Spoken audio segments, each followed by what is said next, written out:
ఏం చేస్తున్నా ఎటు చూస్తున్నా ఈ రూపులోనే ప్రతిదీ చూస్తున్నా నిన్నే ప్రపంచమంటున్నా.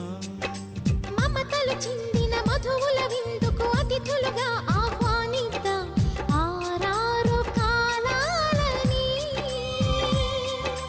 అలలకు అందని జాబిలిని వెన్నెల వానగదించుకొని గెలిచే సంద్రంలా సంతోషం పొంగిపోని.